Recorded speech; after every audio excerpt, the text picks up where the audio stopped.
today and check out this amazing inventory. Or go online and check out Swickard Honda's Instant Price, available on every vehicle we have in stock. Selection will not be a problem at Swickard Honda, McLaughlin Boulevard in Gladstone. Or check out our Instant Price at SwickardHonda.com today. You're gonna love it, yeah. Get to Swickard when you want a Honda. Get to SwickardHonda.com. Swickard Honda is a proud member of the Swickard Automotive Group. Visit them at Swickard.com. I'm one of thousands of women with metastatic breast cancer, or MBC, which is breast cancer that has spread to other parts of the body. I'm living in the moment and taking Ibrance palbociclib. Ibrance 125 milligram tablets with an aromatase inhibitor is for postmenopausal women or for men with HR-positive, HER2-negative MBC as the first hormonal-based therapy. Be in your moment. Ask your doctor about Ibrance and visit Ibrance.com.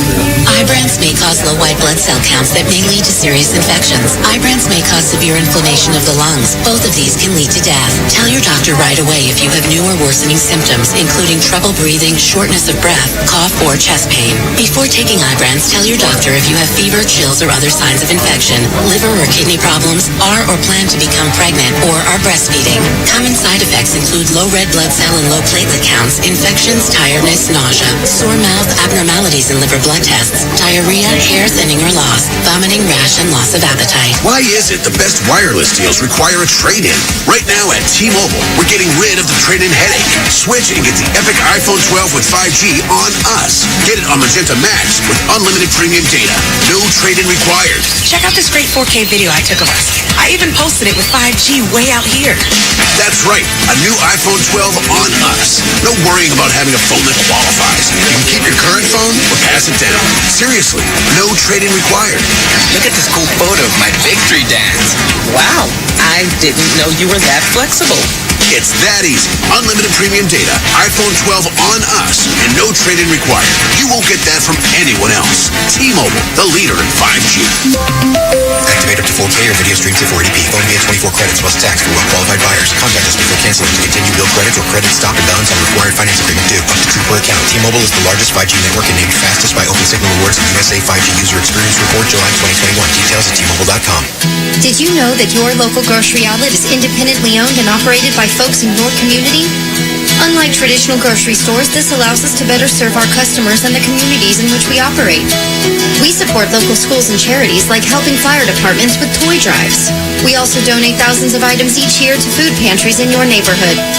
Stop by your local grocery outlet today and see what we've been up to. Grocery outlet, bargain market. Get in zone, AutoZone. Welcome to AutoZone. Having some starting trouble? We can help you out. Let's start with a free battery test. If you just need a charge, we can help with that too. And if you need a new battery, we've got a wide selection of replacement batteries starting at just $79.99. And we're the only place you can find proven tough Duralast batteries, including Duralast Platinum with AGM and EFB technology. That's why we're America's #1 battery destination. Get in zone, AutoZone. Claim based on data from the NPD Group 2020.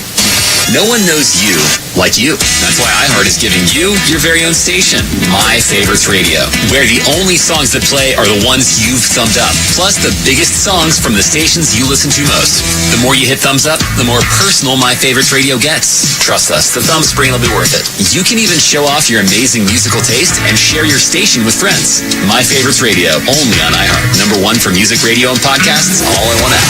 iHeart Radio. 106.7 The Eagle, Portland's classic hits, an iHeart radio station. Available everywhere on our free iHeart Radio app. #1 for music, radio, and podcasts all in one.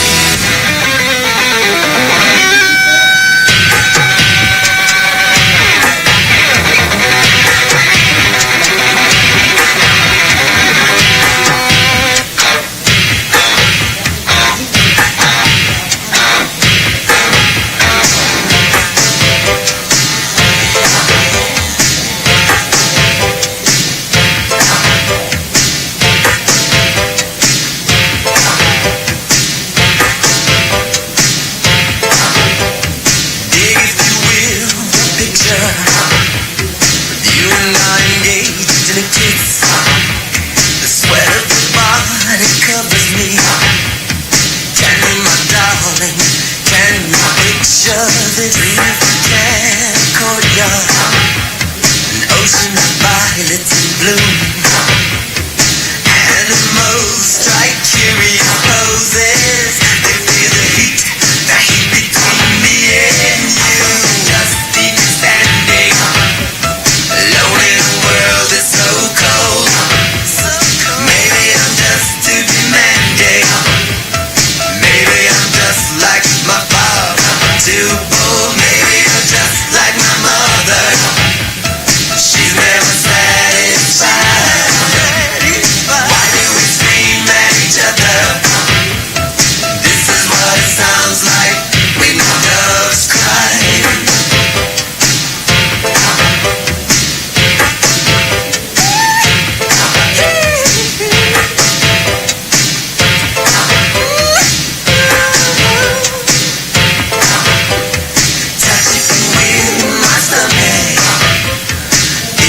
Trembles inside. You've got the butterflies all tied up. Don't make me chase you, even doves that fry. Just leave me standing alone in a world so cold. Maybe I'm just too demanding. Maybe I'm just like my father, too bold. Maybe I'm just like my mother. She's never satisfied. Why do we scream at each other? This is what it sounds like when doves cry.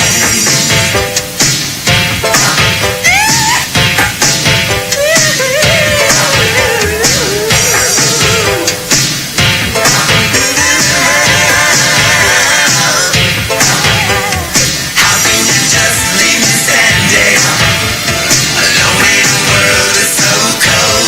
World is so cold. Maybe I'm just too demanding.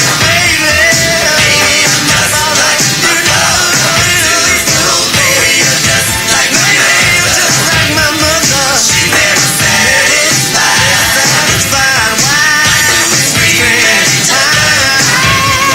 This is what it sounds like when doves cry. Doves cry.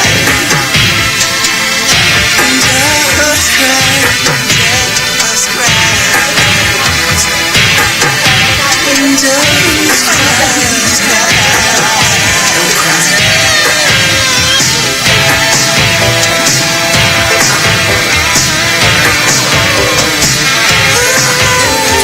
Well, if you have a sweet tooth and you're a Krispy Kreme's donut fan, to celebrate the FDA's approval of the Pfizer vaccine, Krispy Kreme announced they're giving away not one but 2 free donuts to anyone who gets at least 1 shot of the vaccine. It starts on Monday, ends on Sunday, and one of those donuts will be an original glazed heart donut. How sweet. Here's Richard Marks, Portland's Classic Hits, 106.7, The Eagle. Oceans apart, day after day, and I slowly go insane. I hear your voice on the line, but it doesn't stop the pain. If I see you next to never, but how can we say forever? Wherever you go, whatever you do, I will be right here waiting for you. Whatever it takes, or how my heart breaks, I will be right here waiting for you.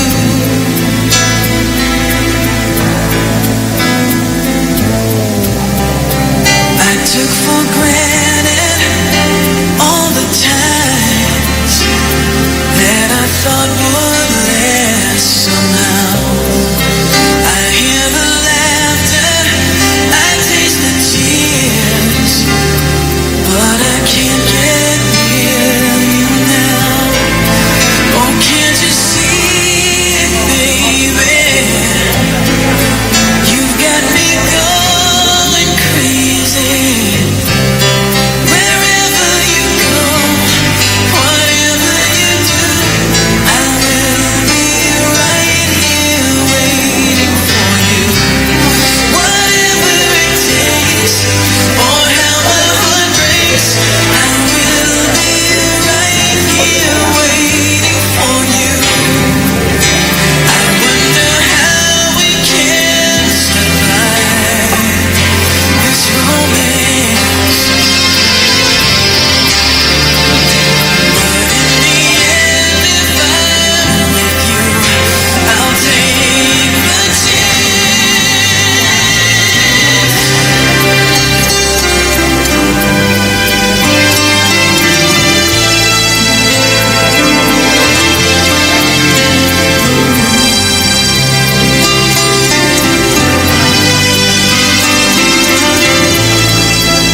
station. Party time. It's more party music. 106.7 The Eagle.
The Eagle and Scott Tom again. Happy National Dog Day. Remember, there's no room in this world for animal abuse.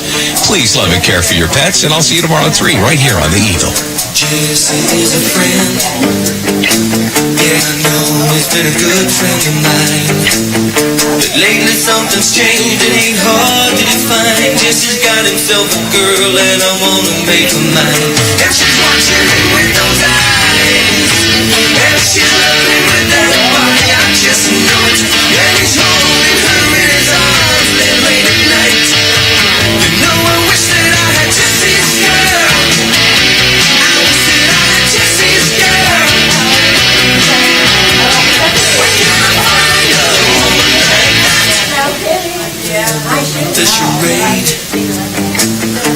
doesn't seem to be a reason to change.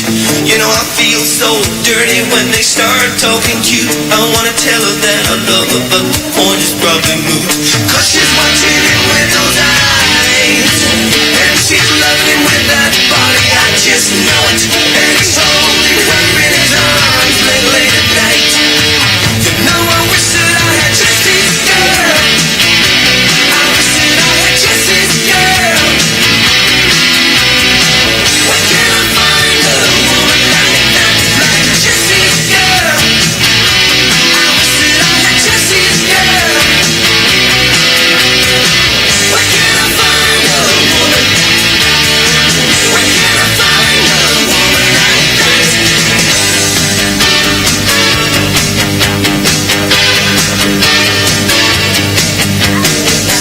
And I'm looking in the mirror all the time, wondering what she don't see in me. I've been funny, I've been cool with the lines. Ain't that the way love's supposed to be?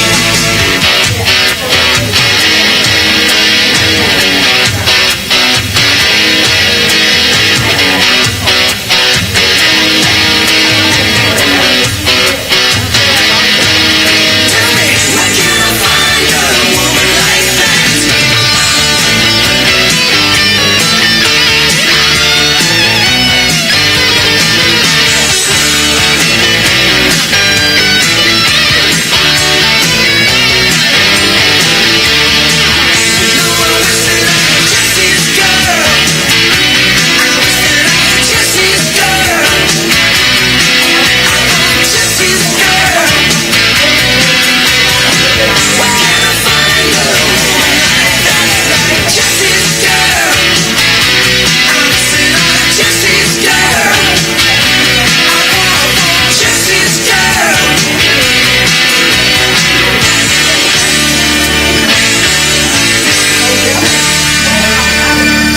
More of Portland's classic hits just ahead on 106.7 The Eagle. Let us help you find the best sleep of your life at the Mattress World Northwest Labor Day sale. Now, 106.7 The Eagle's traffic update. From the Papa Murphy's Traffic Center, change the way you pizza. Area freeways are winding down nicely. There's just leftover slowing I-5 northbound, starting at Columbia Boulevard, and in both directions on I-84 between I-5 and 28. But I-5 south is back to 19 minutes into Wilsonville. Watch for accidents, northeast 42nd and Lombard, and Beaverton Hillsdale at southwest Western Avenue. Dale Cunningham, KEX Traffic. This report is sponsored by BMW, the ultimate driving machine. Now through September 6th, during the BMW Ultimate Summer on Sales event, receive a credit of up to $3,500 on select models. See BMW of Salem, BMW Portland, or Cooney BMW today for details, or visit pdxbmw.com. Live music is back. September 17th and 18th in Las Vegas. Win your way to our 2021 iHeartRadio Music Festival and win $1,000 on 106.7 The Eagle.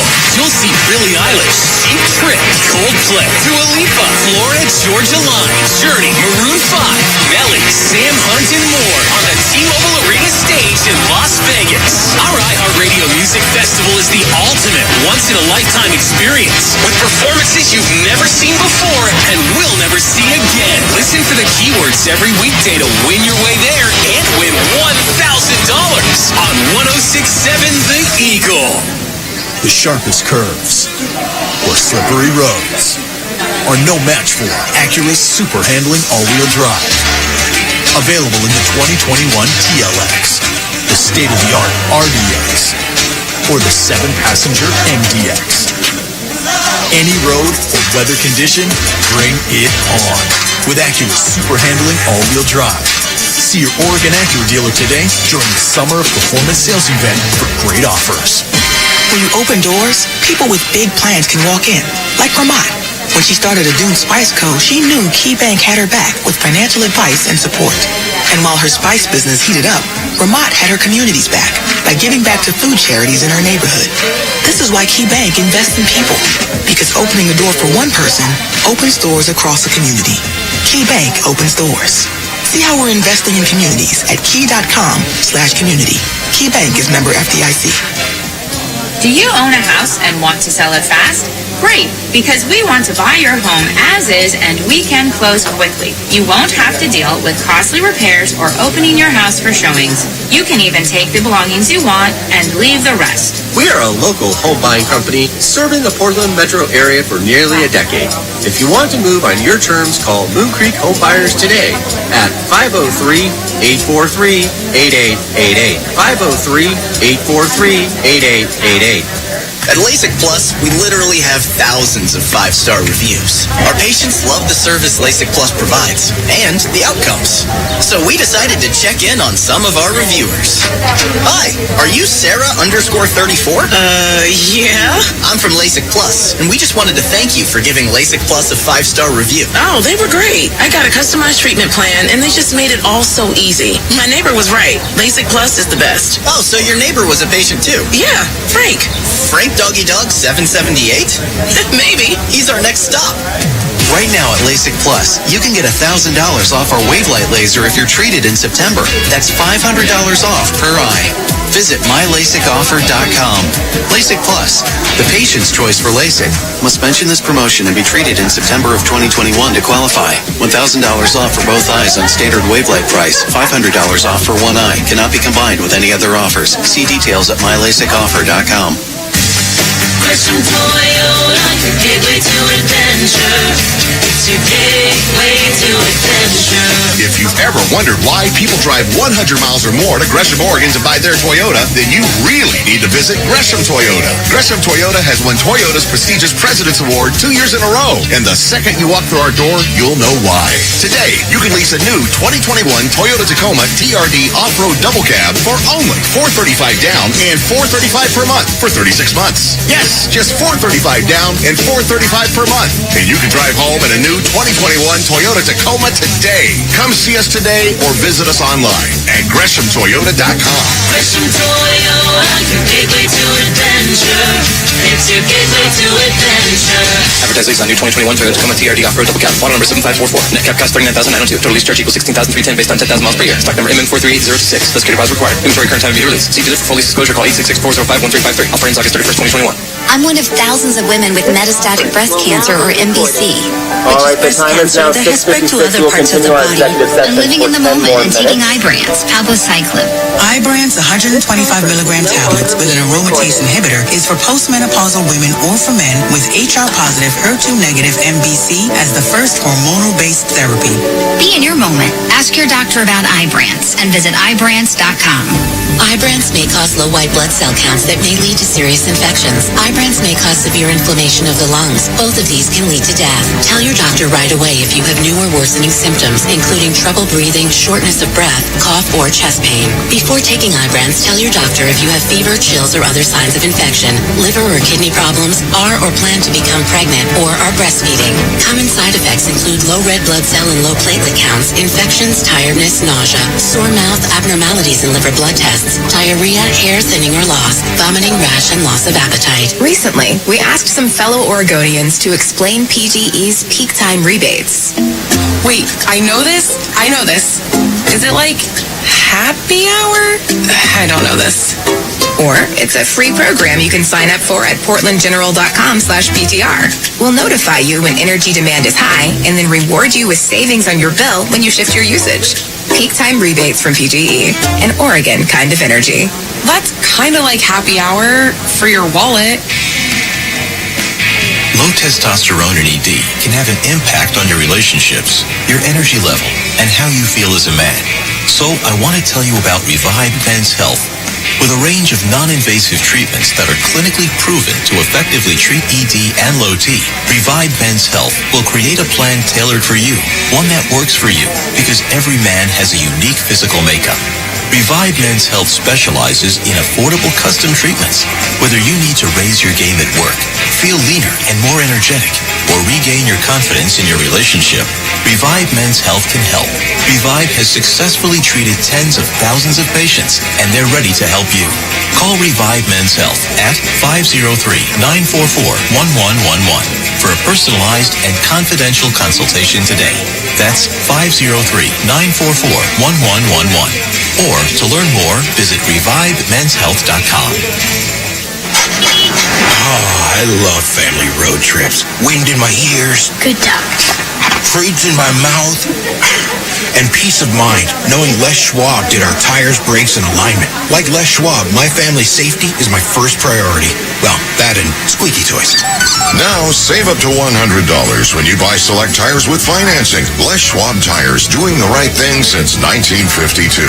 Limited time offer. Terms and conditions apply. See leschwab.com/sale for details. There's no place like Panera, where a bite of the toasty, saucy Chipotle chicken avocado melt tastes like, focaccia. A cool and refreshing strawberry poppy seed salad al fresco is so sweet. And a cheesy Chipotle chicken and bacon flatbread pizza in your favorite booth feels just right. So treat yourself, because there's no place like Panera. Order on the app today. Restrictions apply. Visit PaneraBread.com. Hey, it's Alessia Cara. And this back-to-school year, teachers, especially elementary school teachers, need more individual school supplies than ever. That's why iHeartRadio and Donors Choose, an education nonprofit, are partnering on iHeartRadio Back to School, a fundraising campaign to help public school teachers get the essential classroom supplies they need. To donate, head to donorschoose.org/iHeartBTS and pick a project that inspires you. Osmo, a hands-on tech-powered learning company, is proud to support Donors Choose by matching your donations up to $50,000. The 106.7 The Eagle forecast. Well, Friday starts out with plenty of clouds in the forecast, even a few leftover early morning showers out and about. We'll see those showers as clouds give way to partly cloudy skies by late morning going in towards the afternoon. From the KG Storm Tracker Weather Center, I'm Dave Zaleski. This report is sponsored by the UPS Store. The UPS Store does all inks printing for your small business, saving you time for every ink else. The UPS Store, every ink for small business, all in one place. The UPS Store. The UPS Store locations are independently owned. Product, services, pricing, and hours may vary. See Center for details. Portions of the following program were pre-recorded. From the Bi-Mart studio, this is KLTH Lake Oswego, Portland, an iHeart radio station. Shop online, pick up in store. Now at Bi-Mart.com. The greatest songs, the legends of music. Play now on Portland's classic hits. 106.7 The Eagle. Any way you want it, that's the way you need it. Any way you want it. She loves to laugh, she loves to sing, she does everything. She loves to move, she loves to groove, she loves a lot of things. All night, every night. So hold tight, you leave it from tight. She said, any way you want it, that's the way you need it. Any way you want it. She said, any way you want it, that's the way you need it. Any way you want it. I was alone, I never knew what good love could do. Then we touched, then we sang about the love and things. All night, every night. So hold tight, you leave it so tight. She said, any way you want it, that's the way you need it. Any way you want it. I said, any way you want it, that's the way you need it. Any way you want it.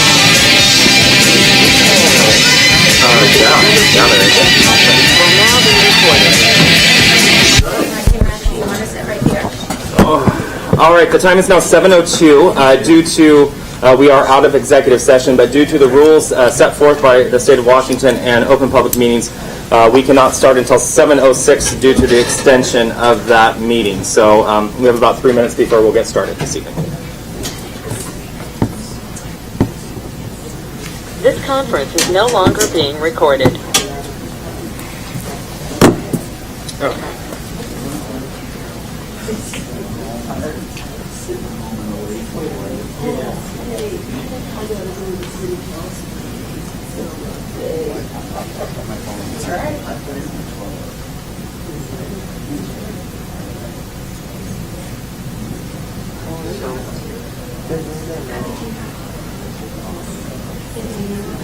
I just have a gold star for you.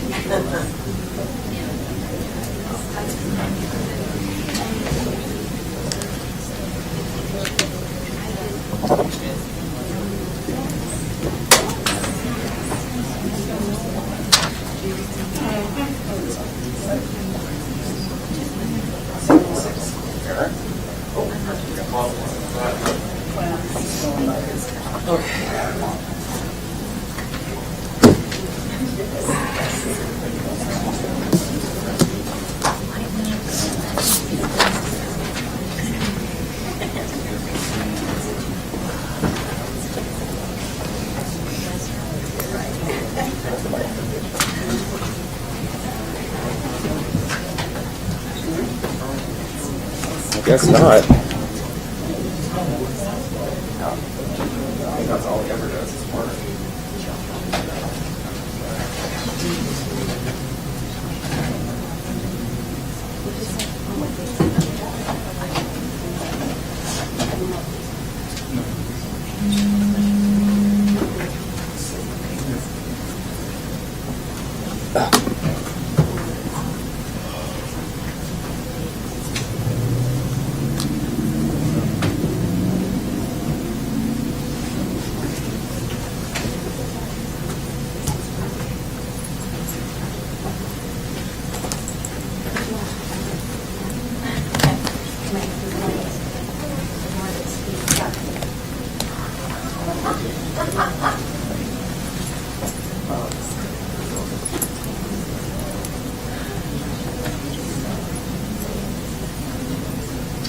Is Carl at work? I think he's at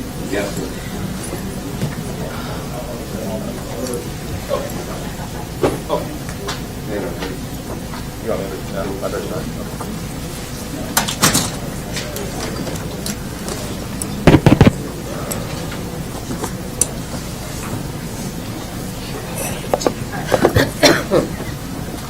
Yay for me. That's right. I hope I did this right. Sure. Hey, Mrs. Holland, can you check and see if the... I will. Thank you. You know what I was getting at there. It did give me a little pop-up saying that we were doing something. Okay.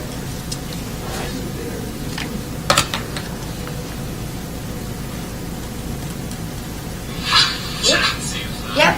Okay, perfect. Thank you very much. There's a little bit of a delay. Okay, but we're good? Yeah. All right. This conference will now be recorded. All right. The time is now 7:06. It is Monday, or I'm sorry, Thursday. It's not Monday. Normally we're here on a Monday. So this is a special evening this evening. So Thursday, August 26, 2021. This is a special meeting for the City Council of Woodland. At this time, if I could please make sure that everyone has their cell phones silenced and stand for the Pledge of Allegiance, please. I pledge allegiance to the flag of the United States of America and to the republic for which it stands, one nation, under God, indivisible, with liberty and justice for all. Thank you very much. Councilmember Holland. Present. Councilmember Rounds. Here. Councilmember Fredericks. Here. Councilmember Graham. Here. Councilmember Plaza. Here. Councilmember Smith. And Councilmember Chapman. There are two council members missing this evening. I make a motion to excuse both council members. Second. Moved by Councilmember Frederick, second by Councilmember Plaza. All in favor say aye. Aye. All opposed? Councilmember Chapman and Smith have been excused this evening. Thank you everybody for being here this evening. I don't think we get this many people on a regular night, so it must be a pretty big day, huh?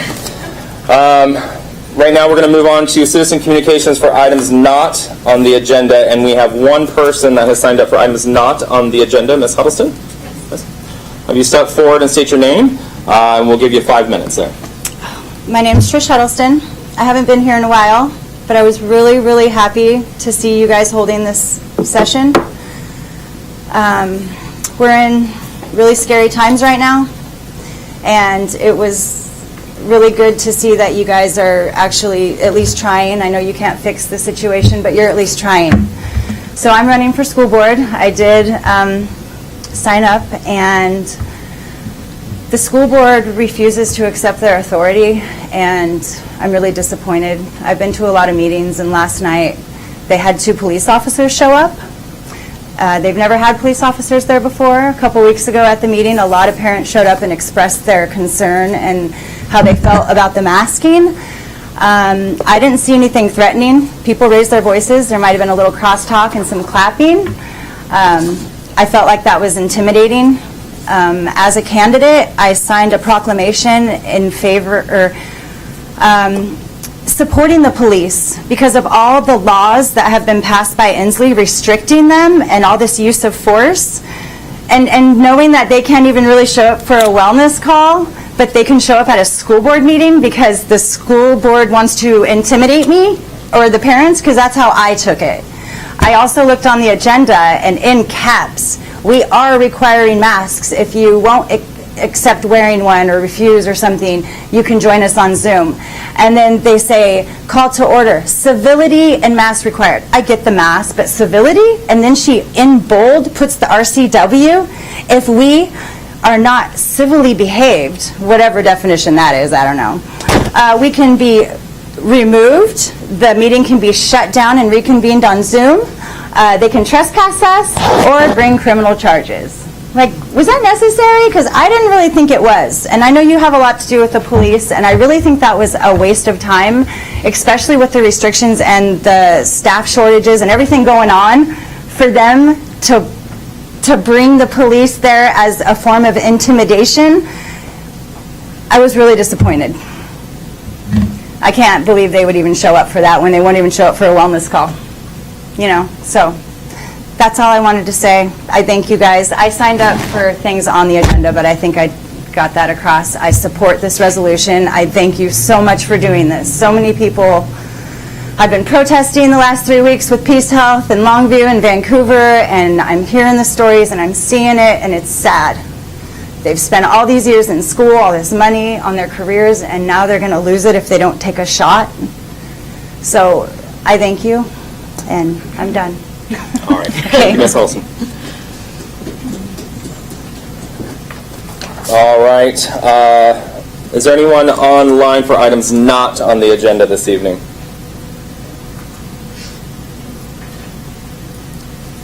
Seeing none. Moving on to items on the agenda. Mrs. Butler.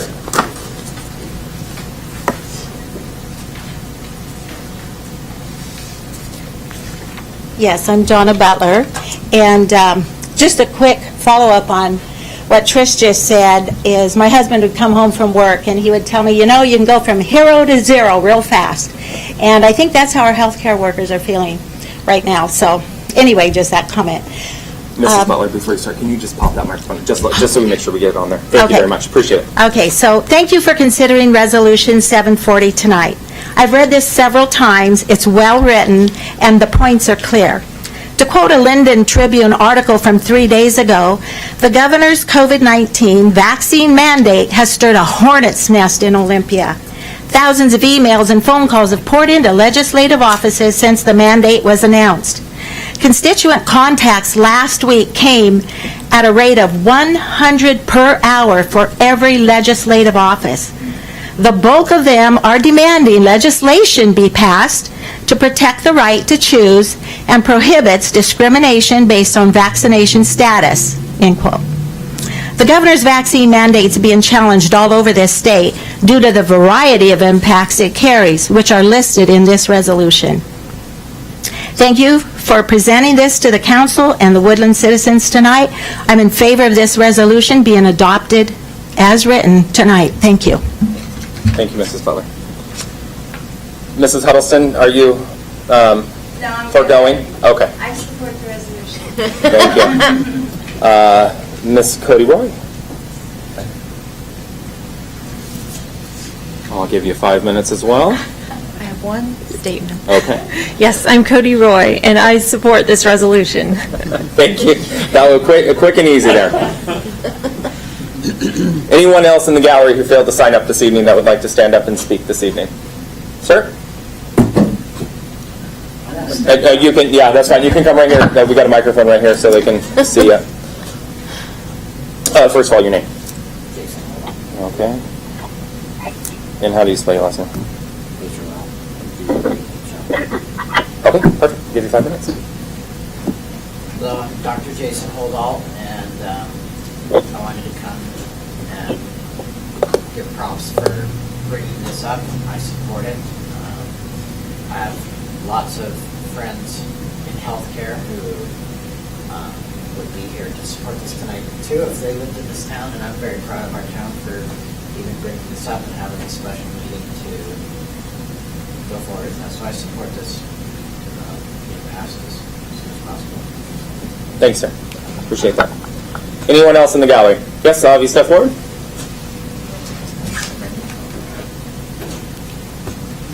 The only thing I ask is your name, or you can even be Mickey Mouse if that's what you want it to be. I just need to put something down. Vernon Waskis, Vernon, V-E-R-N-O-N, Waskis, W-A-S-K-A-S. W-A-S-K-A-S. All right, perfect. 5 minutes, sir. Good evening. I support this resolution. I myself have been discriminated against for not being vaccinated. I'm a construction worker. Some people came up, one person came up hot on a COVID test. All the people that were vaccinated got to stay there, and then everybody that was not vaccinated was sent home for 5 days to get till you got the test, and then you have to wait another 2 days and then come in and prove that you don't have any symptoms just because you're unvaccinated. And we support this, and thank you. Thank you, sir. Anyone else in the gallery? Please step forward. Brandy Jackson. I didn't know if I was going to talk, so this is my first time ever being here, so I just wanted to see what it was about. But I am completely against our freedoms being taken away, being able to choose. I support this resolution, and if somebody wants to do it, it's okay for them, but don't force it on us or our kids. And I think this is teaching our kids how to be prejudiced, and it's segregating us because it's, if you don't have this, you can't do that, or you got to be over there, or, if you have a vaccine, you don't have to quarantine yourself, but if you don't have the vaccine, you have to quarantine yourself. And even already right now, even within our jobs, if somebody has COVID, the vaccinated person gets treated differently, even though studies prove that they transmit the virus just as much as a person that hasn't had the vaccine. So support it, and thank you all. Thank you very much. Hello, can you hear me? Yes, just 1 moment. I'll call on the online since we're done in the gallery. Oh, okay, thank you. Please stand by. Anyone else in the gallery? Sir?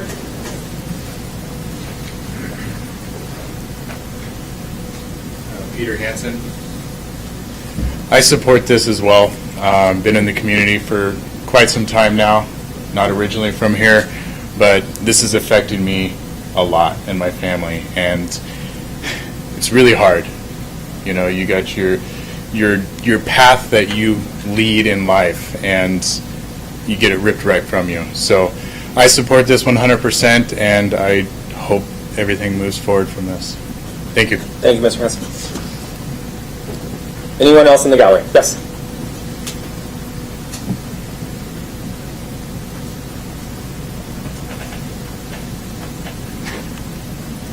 Good afternoon. My name is Bernice Huascas, and I'm here to support this resolution also. I came for a country that your freedom doesn't matter.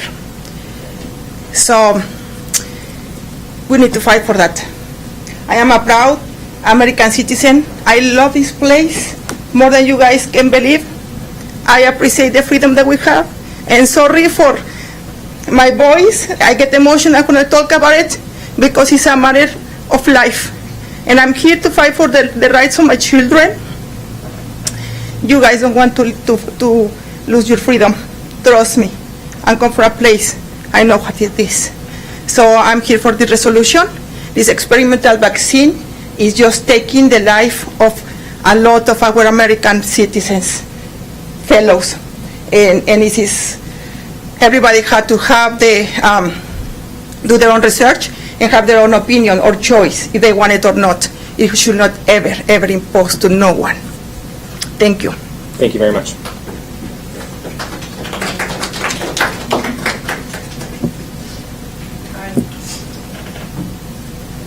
I'm really new at this. I'm Cheryl McWhite, and I agree with everything that she has said.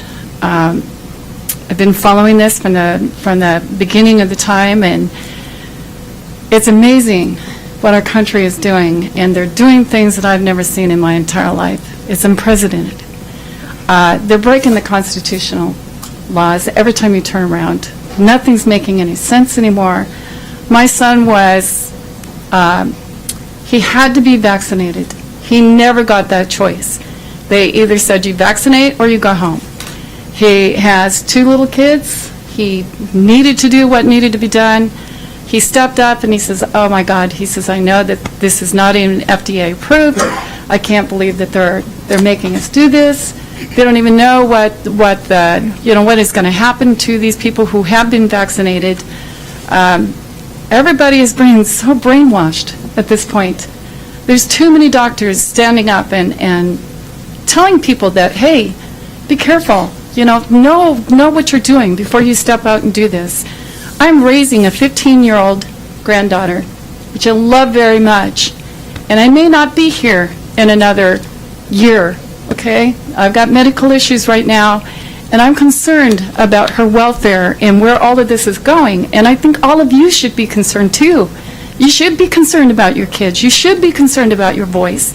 You should care, because when you really look at all of our rights slowly disappearing and how much power all these people are getting in Congress, it's very sad.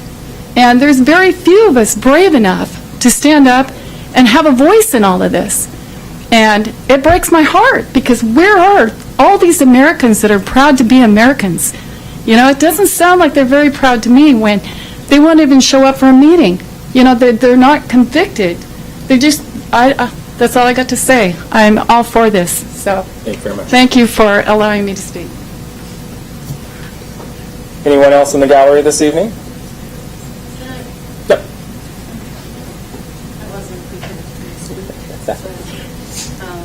My name is Ramona Paul, okay. And I moved here like 2 years ago in Woodland from Oregon. We love it here. It's a nice community, nice people. I love my neighbors. And, people that I met kind of think the same way. I did not read the resolution, but I kind of got the idea. And I can say that I am pro-resolution because, first of all, I grew up in communism. Romania was in communism for 50 years. So when I came here 22 years ago, I felt kind of like I came on the moon, because it was such a big country. And, well, you can do whatever you want in this country. You can reach your dreams. And I did work my butt off in this country. I did not go on welfare or whatever, help from the government. Never. That's a shame. We are raised to be ashamed to ask for government help. You need to make sure you can manage it yourself. So you need to manage to do things. That's what I want for my kids, to be able to do things by themselves and use their brains and not be told what to do. And this thing with the vaccine, it's, taking your liberties away. You have no idea, I can guarantee you, you have no idea what communism means. I lived through it. I did. And yeah, we have democracy now in our country, but who are you kidding? That's not democracy. Our country is in ruins at this point. They sold the country to everyone that could come in that country and buy a piece of land or buy wood. They are cutting our trees because they don't want to cut their trees in their country. And it's a mess. And now with this virus, it's even worse. So I'm telling you that this is like a good thing that you are trying to do and protect the community here. Because if the United States doesn't raise up now, it's going to be too late too late. It has to be like yesterday. And I really feel sad to see Americans that are born here. So I'm not born here. I earned my citizenship. You know, but I feel like I care more about this country than people in this country that are born here. And they are not standing up. They are afraid. I don't know why they are afraid. Like the people that are running the country right now, they are using people. This is how communism works. I'm using you for what I need. When I'm done with that, you are trash. You are not no good to me. You are done. So whoever thinks that, oh my God, I got this position and I have so much money and so forth, that's going to last for that so long. As soon as they don't need you, you're done. It's kind of like a mafia thing going on. And if you don't have connections in anything, it doesn't work. Maybe I'm a little bit off the subject. I'm just trying to explain to you how it works. Like healthcare for everybody. Who are you kidding? That's never going to work. We had that free healthcare. So you go to a doctor and they won't look at you if you don't have money in your pocket to give it to them. They won't even look at you. It happens even to this day when we have private practices. It still happens. You go and you wait in line. Now with the COVID, you wait outside in a street to go and get your doctor to see you. And then they'll be like, oh, here you go, prescription, go home, you're fine. And that's it. So if you want to do anything more than that, you have to have money to give them money, to bribe them practically. Otherwise, they don't care about you. So if you have to think really hard. If this is what you want USA to be, then that's what's going to be if people are not standing up. And this is the beginning.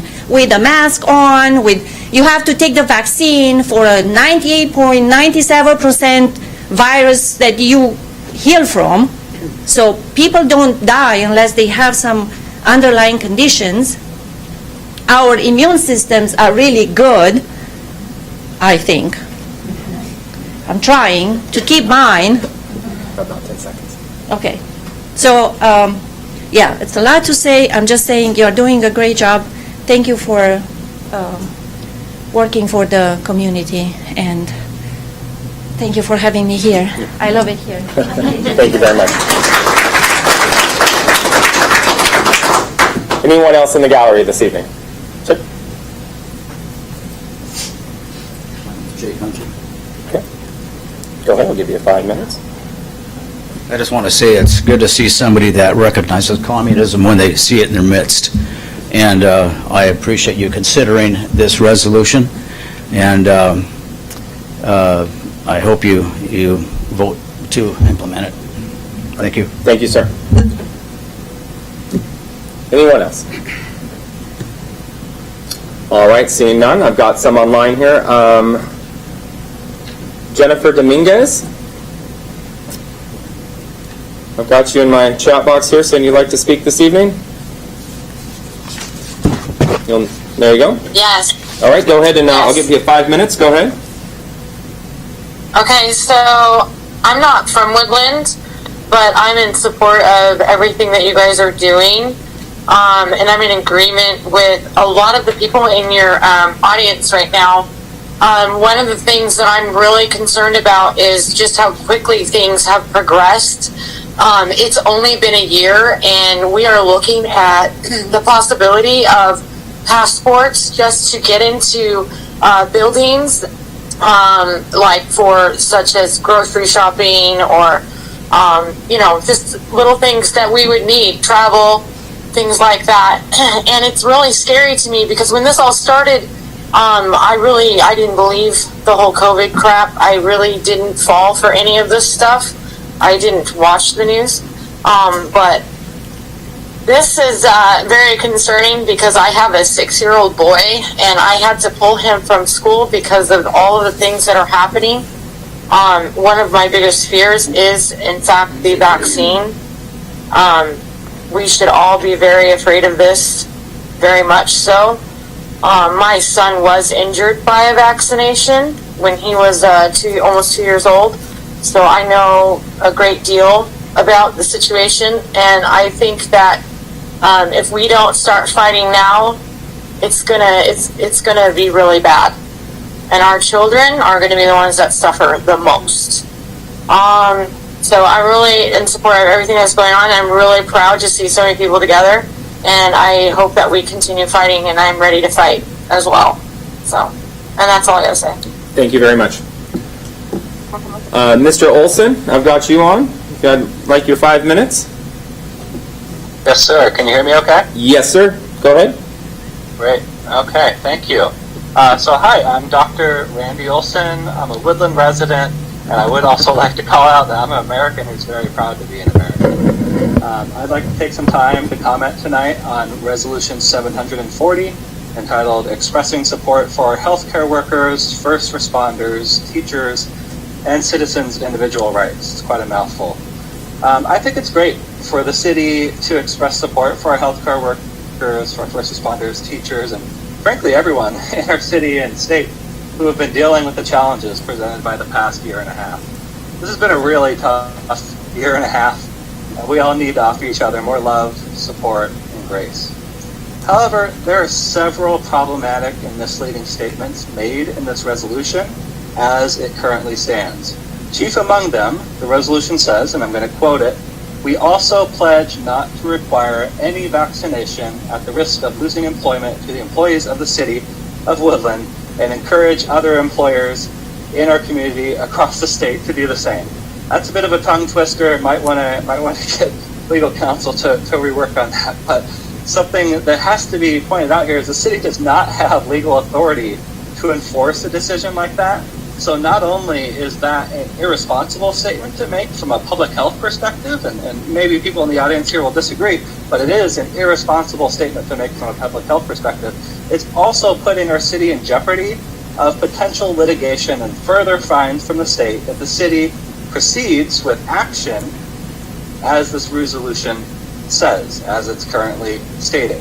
So I'm practically pleading with the city council here, and especially Councilor Plaza, not to use our city to play a dangerous game of cat and mouse with the state. There are other ways to dissent than using our precious and limited tax dollars and incurring unnecessary fines as has happened in the past. Our city's limited tax dollars shouldn't be going towards paying fines and legal fees incurred by a few people's vendetta against our governor. So please, for the health, safety, and financial wellness of our city, vote no, or at least heavily amend Resolution 740 tonight. Thank you. Thank you, Mr. Olson. Miss Jennifer Rowland, are you ready? Right there. Miss Rowland? Sorry, can you hear me? Yes, there you go. You've got 5 minutes. Go ahead. Awesome. Thank you so much. So again, my name is Jennifer Rowland. I'm a resident of Woodland. I have been here basically since the year 2000, in 7th grade when I moved here. I want to speak out against the subtext of the resolution. I worked for the school district. I love that we're appreciating healthcare workers, teachers, all that. But at the same time, this thing with the vaccine, particularly, I hear a lot of people saying that only people with underlying conditions die. And what that says to me is that people with underlying conditions don't deserve that same right to life, liberty, and the pursuit of happiness. If people who are sick and have underlying conditions have to hide in their homes because people who are healthy and could get the vaccine to help protect those who can't refuse to. I feel like that's not a good way to show how that you care about your community.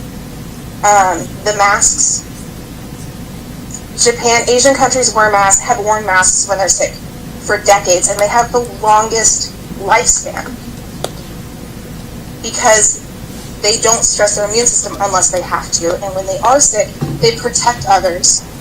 They protect their elderly, which is why their elderly live so long. I don't understand why it became controversial this time, and this pandemic has been hard.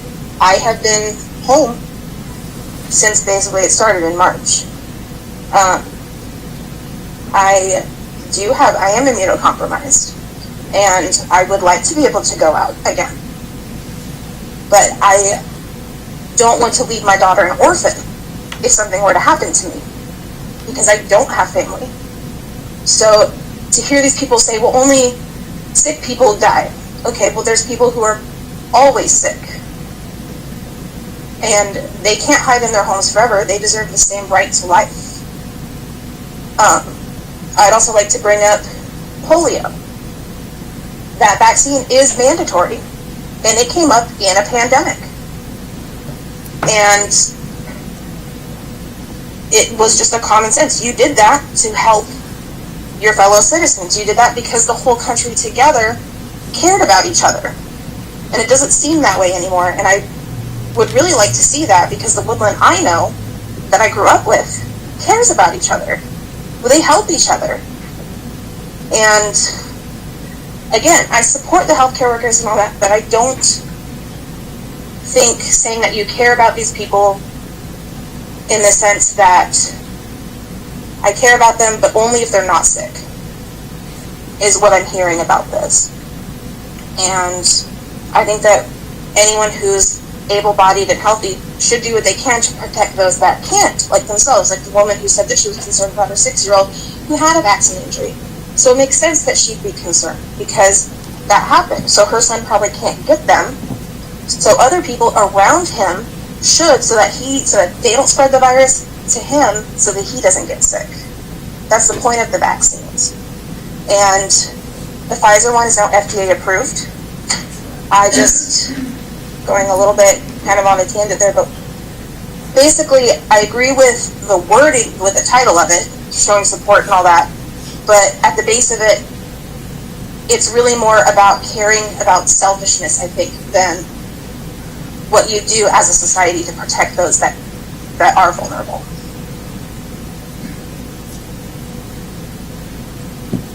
Okay. And I think I'm done. Oh, all right. Thank you, Ms. Rowland. Thank you. And we did have, I don't have a name, but I've got you listed as a call-in on the phone. So did you want to speak this evening?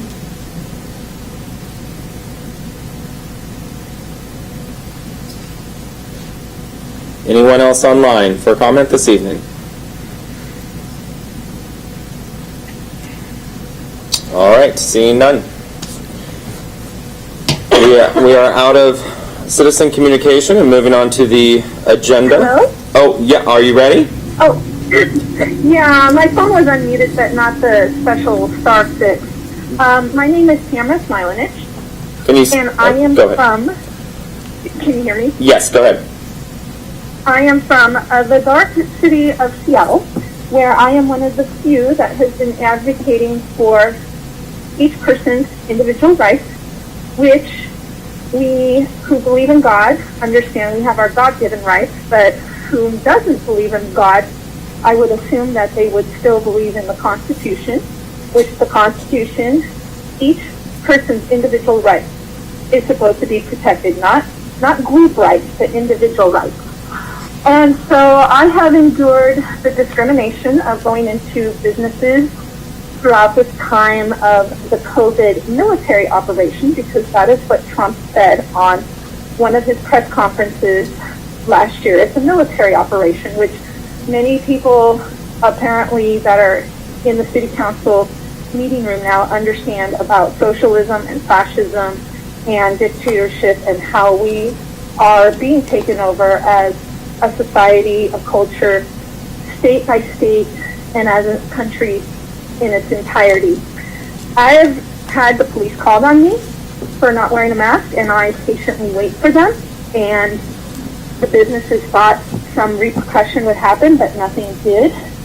I believe our law enforcement, many do understand that this is completely unconstitutional, let alone there is no common sense to it, to infringe on each individual's personal liberty to decide what is safe for them.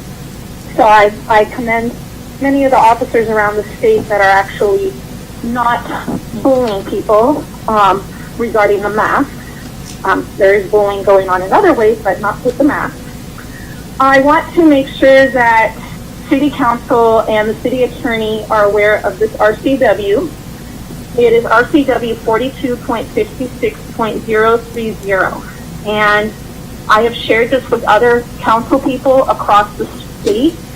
In as much as I can do in my capacity to advocate for our freedom, I do a little bit every day to help everyone have their freedom.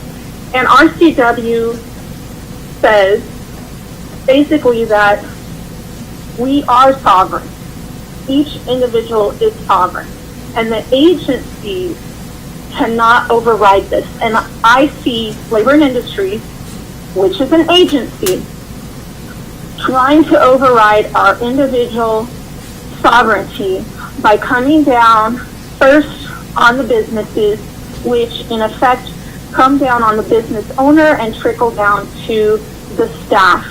And we are a country that many of us still do believe in the right to life, liberty, and the pursuit of happiness. And pursuit of happiness is to work, to take care of yourself financially in whatever way you believe, be it housing or food or spending money on entertainment. We have that right to pursue happiness, and working is one of those pursuits. So please, everyone that's listening, keep in mind RCW 42.56.030, which I think is very important for us to see. We are sovereign if you need the law to tell you that. Otherwise, if you just have that in your heart that you know this is wrong, then you're already on the right track. But those who don't have quite that feeling that something is fishy here, you can always look at the Constitution of the United States of America. You can always look at the Declaration of Independence, and then you can look at this RCW. So thank you very much. I will leave everyone with this. City of Yelm took a stance and is not going to be collecting any information on their employees about vaccination status. Franklin County, their commissioners just had a pretty hot, heated meeting the other morning, which they are probably leaning towards not having mandatory vaccinations or mandatory masks. I've spoken to the chief of police of Shoreline, who there seems to be a little tiff with the city of Shoreline City Council, but that chief of police is definitely not going to have his staff subjected to mandated mask wearing or vaccination. So there are many, many elected officials around the state who do understand our constitutional rights and do understand our God-given rights. So thank you very much for bringing this to the discussion. And I will say, if Inslee dares come in your jurisdiction, I please ask that you public officials have him arrested, because he is a complete fraud, being a lawyer that he is. He has used the mandate word wrong. Look it up in a law dictionary. Black's Law Dictionary is a good reference. Mandate needs to be signed by a judge, and he never had a mandate. And that's why you see his latest proclamation actually called a proclamation, because I personally think he got a lot of flack for calling it a mandate at the beginning. Thank you very much. Thank you.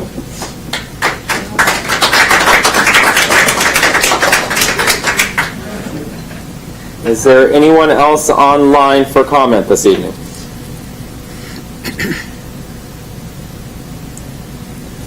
Seeing none, moving on to the agenda this evening. Move to approve the agenda. Second. Moved by Councilmember Plaza, seconded by Councilmember Rounds. All in favor say aye. Aye. Anyone opposed? The ayes have it, and the agenda has been approved. Before we move on to action items this evening, because once you all get into that, I'm not able to say anything. And I would like to say something this evening. First of all, thank you to everybody who's come out this evening. I think that it is a wonderful show of support, not only to the city and to each other, but also to the City Council who has brought this forward. I'm in full support of this resolution this evening, and I appreciate the collaboration that City Council has brought forward. I think it's important to say that there was a few comments that were made this evening, and one was legal authority. And I have a hard time with legal authority, because There's question of whether or not this is legal, the times that we're in, and the emergency powers that our tyrannical leader of our state is imposing on us. So with that, I stand with each and every person in this room and all those people, all the folks that are being impacted by this. I think that it goes well beyond vaccines and whether or not we're going to put a substance into our body or not, or whether or not somebody will force that substance into our body. This is the first step to losing even more. So I appreciate everyone being here this evening, and I'll be happy to sign this if approved.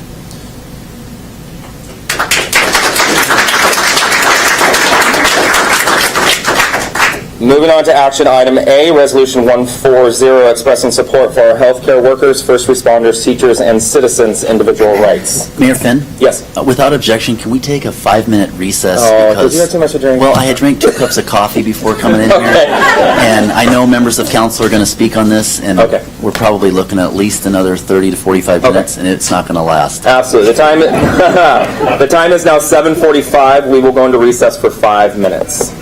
Enjoy yourself. This conference is no longer being recorded.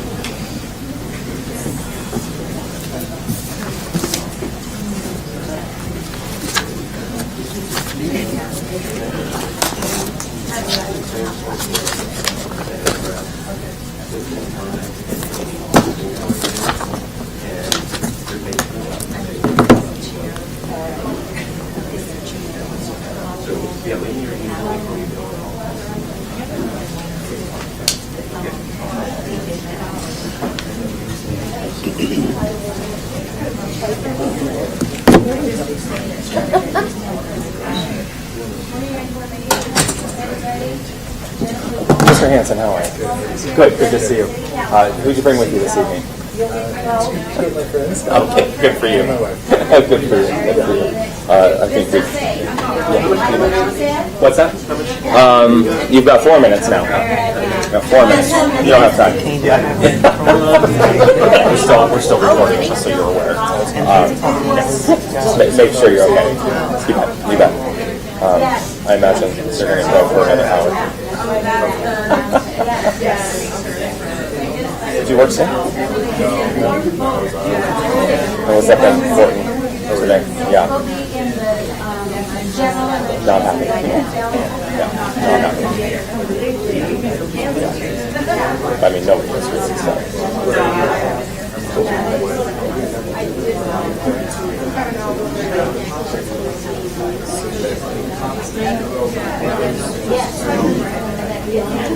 I hope so. I don't see how they can't.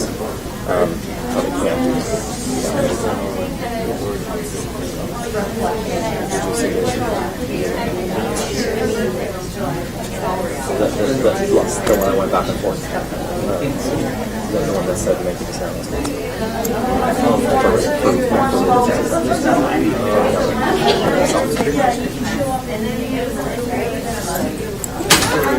It should be there. It should be.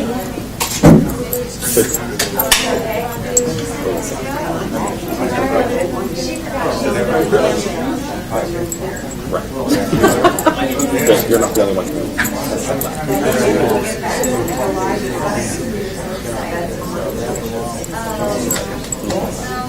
Because it's like last.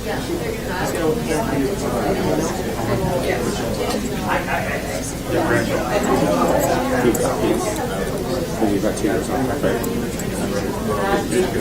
2 commission. Oh, so you've got 2 So he's got to be right now. He's not.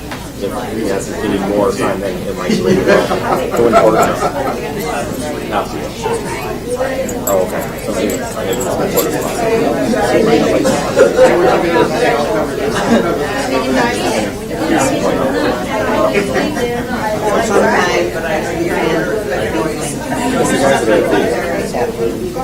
$14, $15, $17.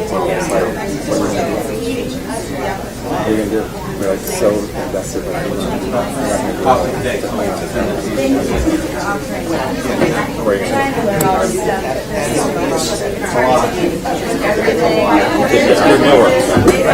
Yeah, right?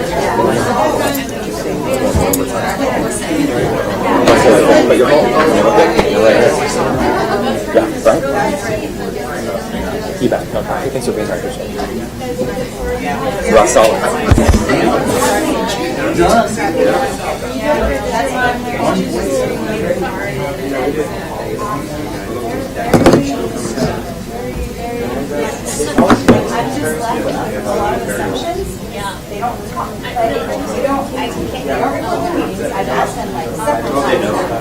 They don't record, they don't come, and I've asked.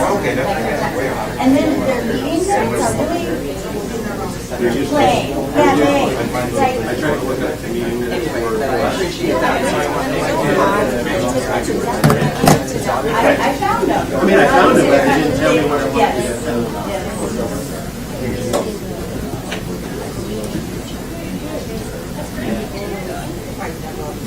I'm still trying to learn how the board can actually Who am I saying? Mrs. Rounds?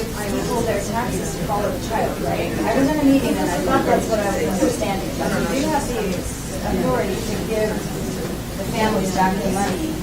So we want to go to charter school or private schools. I mean, I'm sure they probably do. It'll never happen. But yeah, of It's course. never happened here, but it's possible. Yeah. We gotta Theoretically.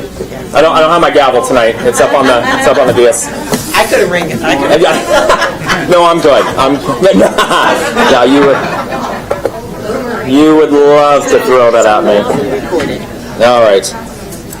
All right, the time is 7:50. We're back in session, and before we go on to action item A, I just want to also welcome our folks that are watching at home on YouTube that couldn't join us this evening and didn't join in the go-to meeting with the camera up in the back there. It's nice. So big shout out to all the parents that have their children on this evening for a civics lesson, and the fact that our freedoms are potentially being taken away from us. So hello to everyone that's out there, especially Miss Little Juliet. I know you're watching this evening, so glad everybody's here.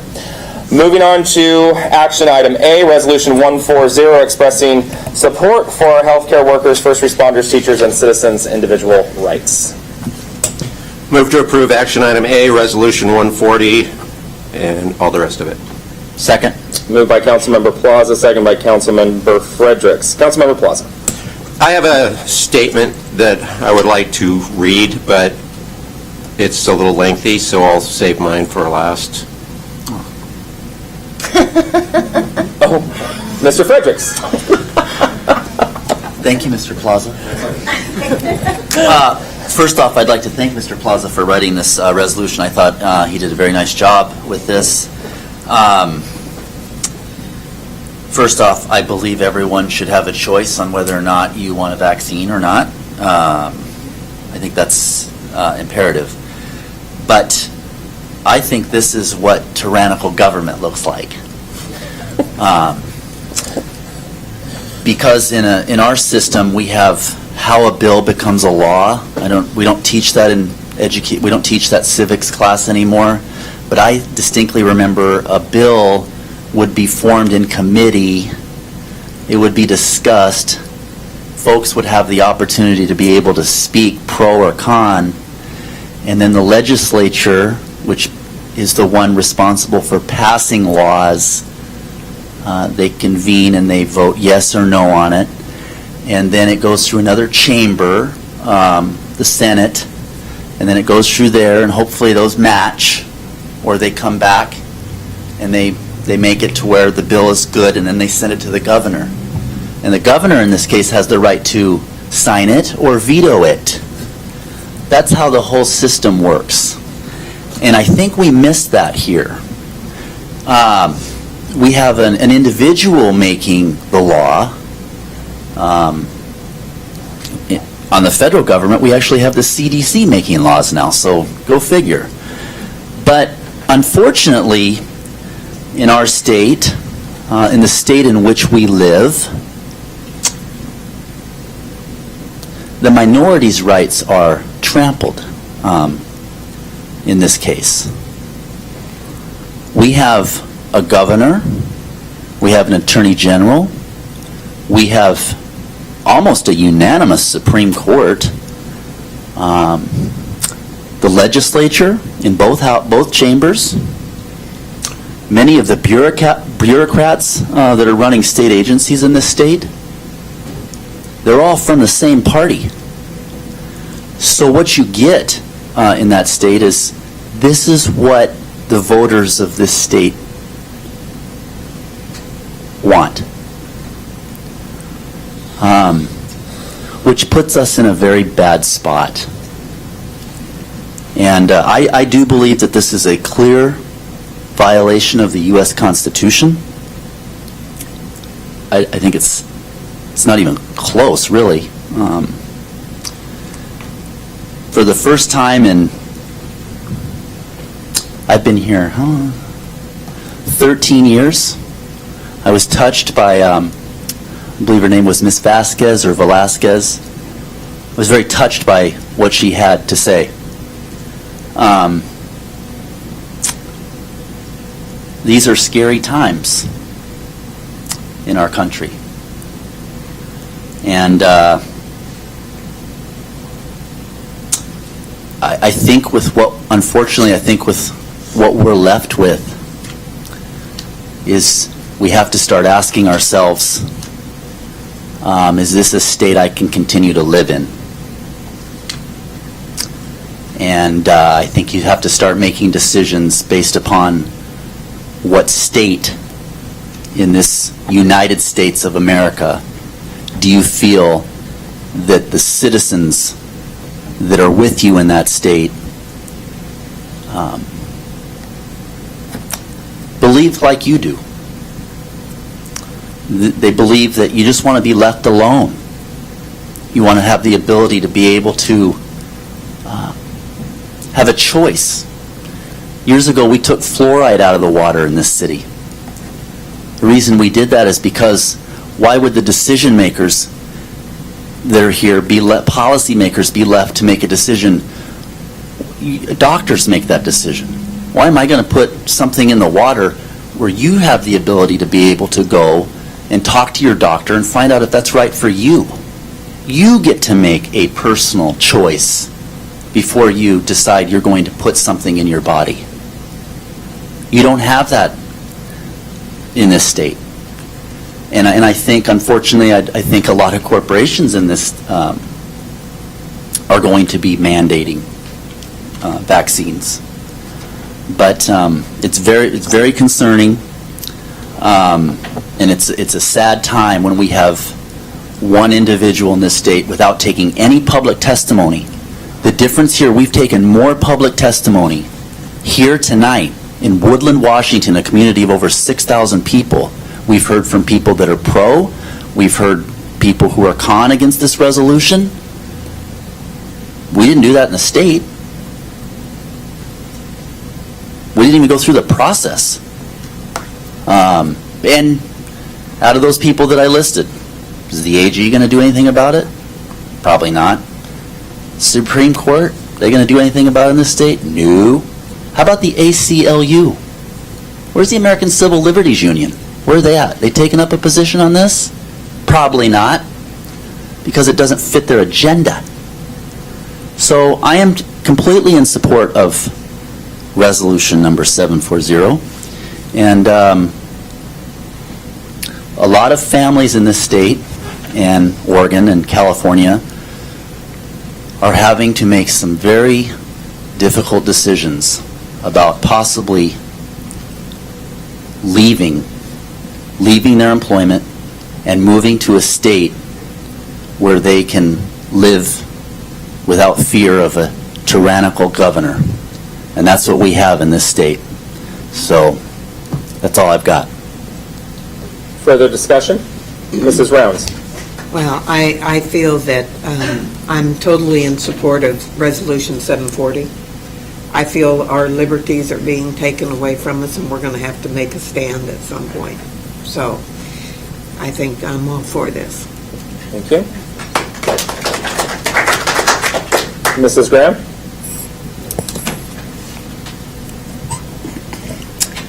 I, too, am in support of 740. I thank Mr. Plaza for doing all the detail and putting this together for us tonight. He's done this. Councilmember Fredericks gave a good speech on government. I've been out of school for a long time, so, the process of all that's way out of my thoughts. But I come together and I do a lot of analyzing on my own situation. I feel for the lady that had trouble, that her son had trouble with a shot. I too in my family had, in fact it was my husband, who is no longer with me, took a shot because they were available, and he went from being a man that had gone back to work to somebody who couldn't get out of bed the next day, and that was his demise. So, and I just was to a memorial service for another member of my family this past weekend. He did took medication that he was not able to get a COVID shot, and he passed away from COVID. And for myself, with those different things going on, it took me a long time to come together for my own thinking of being vaccinated myself. I since have been. I am fully vaccinated. So, and I feel that it's terrible that somebody is forcing you into something that you cannot have your own free will to do what you want to with your body. We are governed by so much other stuff that, like PUD has a right way down my back of my yard, and so my own property really isn't even on my own. So I am limited to what you can do with that. So anyway, everybody needs to have that right to make their own decision of what they want to do with their body, and what your beliefs are. And it's tough. It's tough to decide, really. But I feel comfortable with my choices now, and it took me a long time to get here. But so I'm all for it. I want to support everybody, and everybody needs their choices. Further discussion? Mrs. Holland. I want to make sure he gets his finale.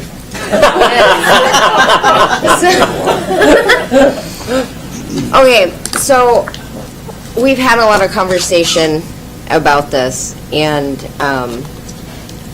in the last little break, Councilmember Rounds and I were kind of discussing this, and it really comes down to this has become a political thing, and it shouldn't be a political thing, because everybody in America, if you're an American citizen, you're afforded the right to choose what you do with yourself. And I've heard a lot of people who their political point is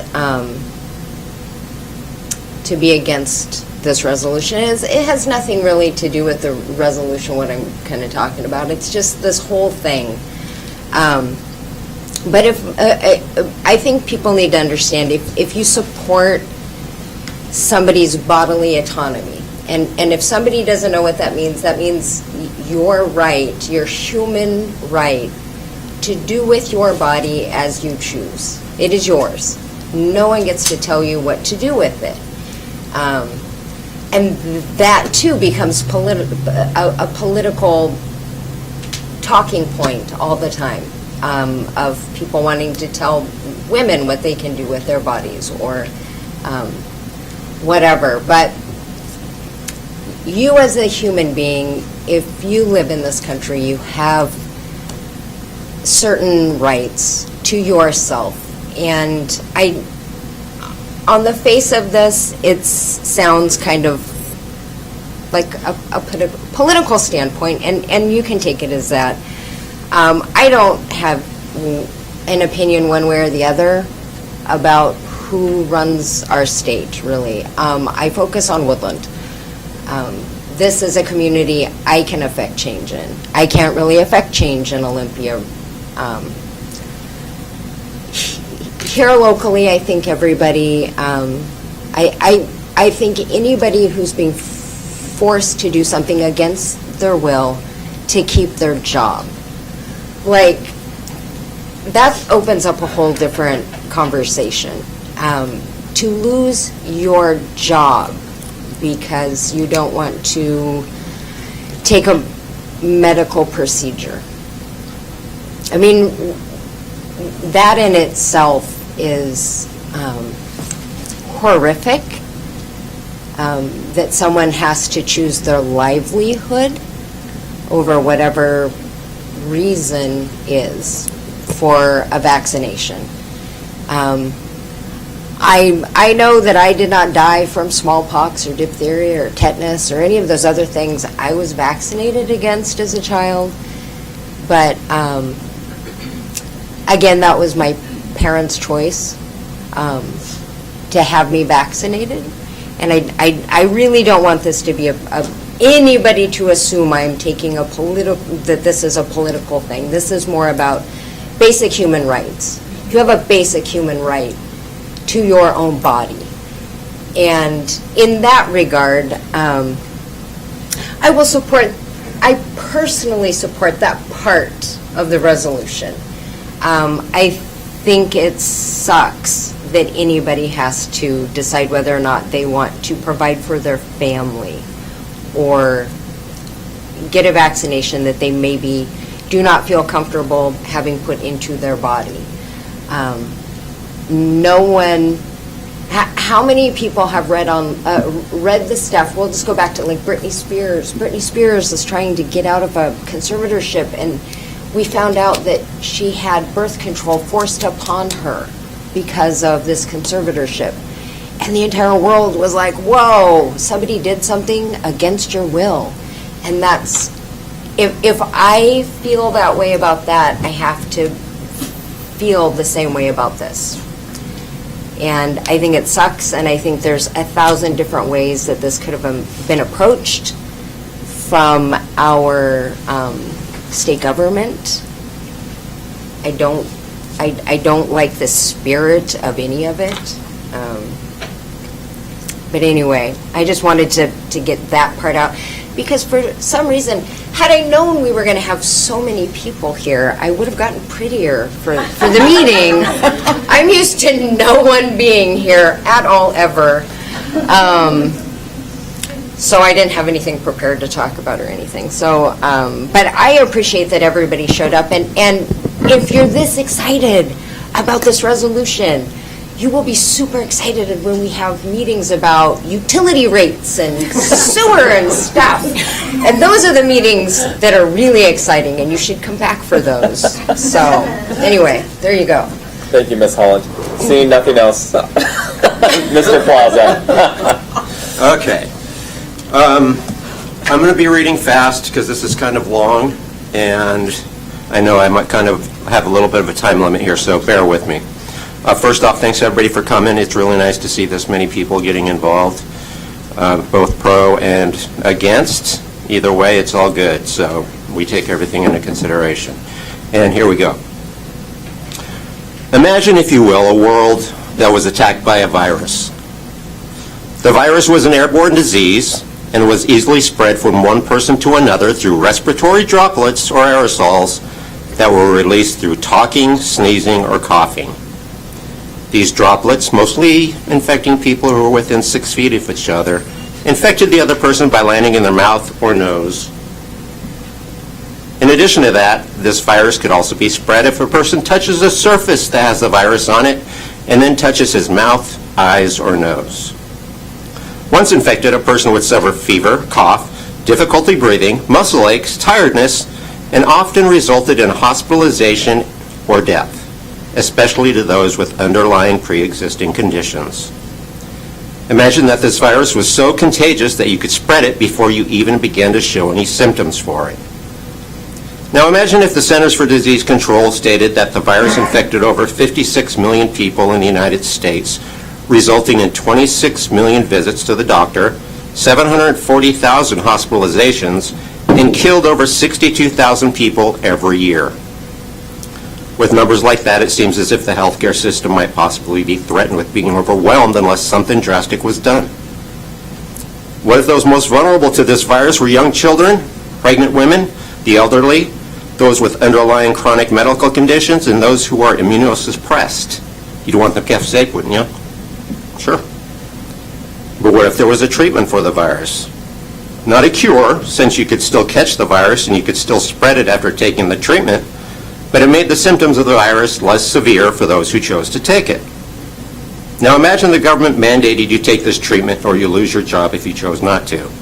Would you agree with that? I think most people here probably wouldn't, but there are some, obviously, who would. Would you think people who didn't accept this treatment were selfish and deserve to be fired for choosing what does or doesn't go into their bodies and believing it's not their government's role to threaten their livelihoods unless they did what they were told? Would it be okay to label those people as science deniers and selfish? Would it be acceptable to tell them they were threats to their community? Would it be reasonable to force everyone to wear masks, whether they accepted the treatment or not? Because remember, you could still spread the virus even if you took the treatment, and let the government dictate where they can visit, shop, or work. After all, it's in the name of public health and the common good. If we can save just one life, it'd be worth it. Judging by what's happening lately, a lot of people would be perfectly fine with that, at least until they found out that the virus I just described was the common flu, and the treatment was NyQuil flu therapy. But here we are. We have a virus with a survival rate of over 97%, maybe even as high as 99% if anybody believes anything Dr. Fauci says anymore, and who testified in front of Congress that the mortality rate for COVID could be as low as 1%. Regardless of that data, on August 20th, 2021, Governor Inslee issued Proclamation 21.14.1, mandating that the citizens of Washington receive COVID vaccination shots or be subject to termination of employment and/or criminal consequences. One of the justifications he used for this mandate is as follows, quote, whereas during early stages of the COVID-19 pandemic, health professionals and other medical modeling experts indicated that the spread of COVID-19, if left unchecked, threatened to overwhelm portions of Washington's public and private health care system. But did it, and is it now? The short answer is no, it didn't, and no, it isn't. According to the Washington Department of Health, at the beginning of this year, the percentage of ICU beds occupied by COVID patients statewide was 21%. Throughout the year, the percentage of ICU patients remained fairly consistent, with the most recent count being 27% on August 18th. Even if you take into account all hospital beds occupied by a person with COVID, there is only an occupancy total of 15% that are being used by someone with COVID symptoms versus the 16% that were filled in January before the current treatment, aka vaccine, was widely available. These are not numbers that show any indication that our hospital system ever was or will be overwhelmed by COVID. But the issue I'm having isn't so much in the exaggerated, out of context, and fear-inducing messages coming from the governor. We've all grown used to that over the last year and a half. The issue is, should we as a free people kneel down and submit to any mandate given by the governor as long as he claims it's for the public welfare? Should he be able to force people to inject something into their bodies against their will or be punished with the loss of their and their family's livelihood? According to the Department of Justice, he can. In an opinion paper, Governor Inslee is using as justification for opposing treatment mandates, because remember, it isn't a vaccine he's mandating, since by definition, vaccines provide an acquired immunity to an infectious disease and prevent it from reoccurring, which the COVID treatment does not do. Much like the NyQuil My Flu story, the CDC and Washington's Department of Health say that the COVID vaccine only reduces the symptoms of COVID. But the DOJ ignored that and still gave the opinion that, quote, the Food and Drug and Cosmetic Act requires that COVID-19 vaccine recipients are informed of the option to accept or refuse administration of the product. But it does not prohibit employers from requiring their employees be vaccinated for COVID-19 using COVID-19 vaccines approved under the emergency use authorization. and that the option to refuse administration of a drug approved under an EUA does not preclude potentially harsh secondary consequences, such as exclusion from employment. So basically what they're saying is, we aren't forcing you to take it. You can say no. The choice is yours. You'll just be fired if you don't. But even the Department of Justice stated, and something that the governor conveniently forgot to tell us about, was on page 2, footnote number 3 of that report, or opinion, was the Department of Justice said, we do not address whether other federal, state, or local laws and regulations, such as the Americans with Disabilities Act, might restrict the ability of public or private entities to adopt particular vaccination policies. So in plain English, their official opinion is just that. It's an opinion. It's not a law or a regulation. And an opinion does not take into account federal, state, or local laws and regulations. But regardless of that, according to Governor Inslee, the vaccine is totally safe, so why wouldn't someone want to take it? We're all in this together, after all. On August 23rd of this year, Governor Inslee stated in regard to the Pfizer-BioNTech vaccine, if that's how you pronounce it, I don't know. People who get vaccinated should be more confident than ever in the safety and effectiveness of this vaccine. It does not just save the lives of individuals, it can save entire communities from devastation. And it is clear there is no safer, faster, or more effective way to stop the transmission of this virus than through vaccination. Of course, that means you have to ignore Inslee's own Department of Health, who said that even after being vaccinated, you can still catch COVID and you can still spread it. The vaccine will only reduce the chance that you'll become seriously ill. It won't stop it, but you won't feel as lousy when you have it. But what about the recently FDA-approved Pfizer vaccine? Well, what they don't tell you, unless you're, a nerd like me and you look it up, is according to the FDA, the Pfizer vaccine was fully approved only for people 16 years and older, for children 12 to 15 years old, or for the injection of a third dose to immunocompromised people. It is still only usable under the emergency use authorization. Now, I wonder why that is. But it's got to be safe, right? I mean, after all, the Department of Health said that clinical trials showed no major unanticipated adverse events. Wondering what adverse events they may have anticipated, I checked stats provided by the CDC and the Food and Drug Administration and found this. The number of adverse reactions to the COVID-19 vaccine was 595,622, with 13,811 life-threatening events, 54,142 hospitalizations, and 13,068 deaths, along with 17,228 permanent disabilities that were caused by the vaccine. According to the CDC, the Pfizer vaccine was responsible for 9,027 deaths since December 11, 2020, with an average kill rate of 36.84 people per day. Of all the vaccines available, it seems like Jay Inslee chose the most deadly one to force upon the citizens of the state. But at least now we know why it's still just an emergency use authorization drug for children and immunocompromised citizens. But even if it was completely safe, Governor Inslee does not have the power to have people terminated for choosing not to inject an unsafe substance into their bodies. According to the National Conference of State Legislatures, statutes defining executive authority during an emergency cannot be modified by executive order.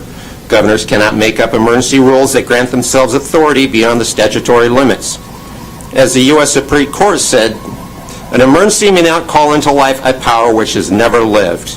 In other words, by declaring a national or state emergency, neither the federal government nor state governments can grant themselves any new power. Even if federal or state government is acting within its authority to respond to COVID-19, a state of emergency does not give it free rein to violate constitutional rights, which is exactly what Jay Inslee has done with his mandates.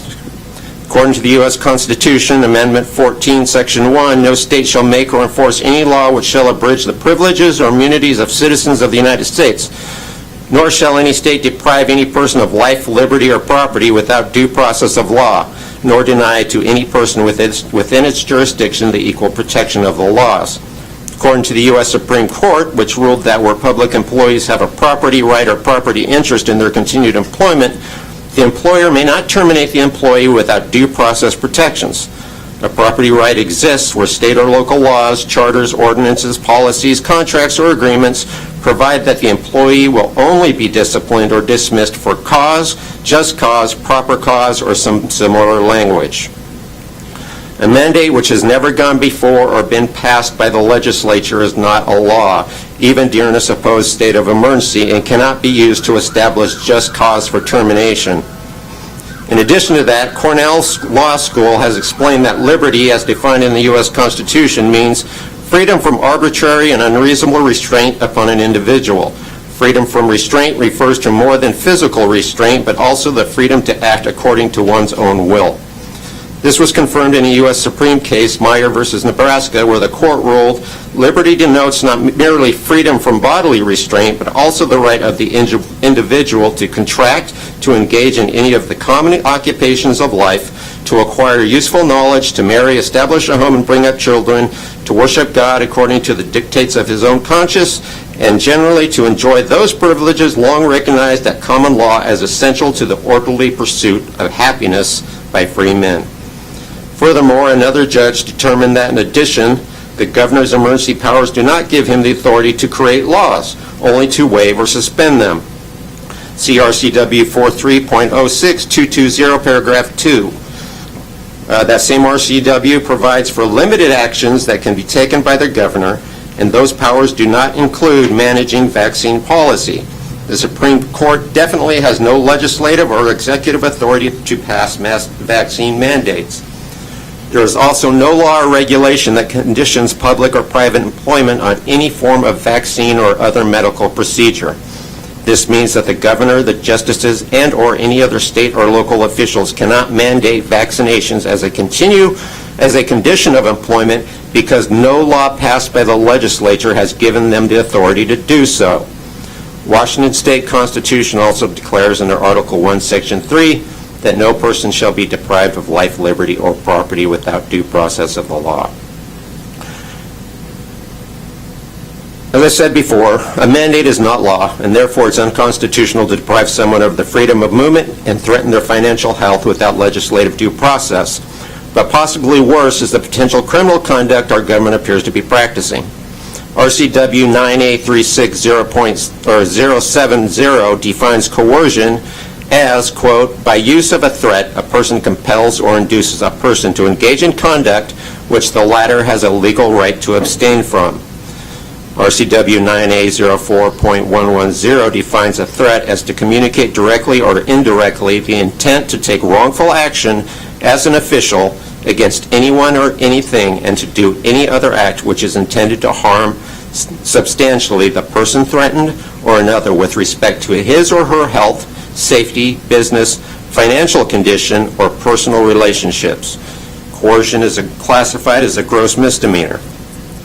In addition to that, Section 242, Title 18 of the U.S. Code, deprivation of rights under color of law, states, whoever under color of law, statute, ordinance, regulation, or custom willfully subjects another person of any state to the deprivation of any rights, privileges, or immunities secured or protected by the Constitution or the laws of the United States shall be fined under this title or imprisoned for not more than 1 year or both.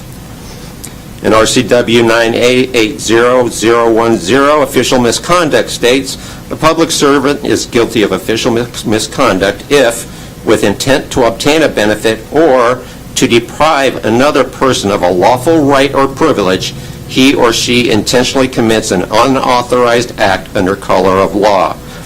Official misconduct is also a gross misdemeanor. Governor Inslee has acted in his capacity as governor of the state in both an unconstitutional and potentially criminal manner by using threats of loss of financial health to thousands of healthcare professionals, school teachers, law enforcement professionals, private contractors, volunteers, and others unless they do what he says. In fact, his behavior is virtually indistinguishable from someone engaging in quid pro quo. For those who may not know, quid pro quo, which is Latin meaning this for that, is defined as an unwelcome sexual conduct where submission is implicitly or explicitly made a term or condition of employment or is used as a basis for employment decisions. The only difference between that and what Governor Inslee is doing is what the victim is forced to put into their bodies. If Inslee thought our hospitals were going to be overwhelmed before, wait until he loses a large percentage of hospital doctors, nurses, hospital employees, and volunteers because he has them fired for refusing to inject an unwanted substances into their body, as is their right as citizens.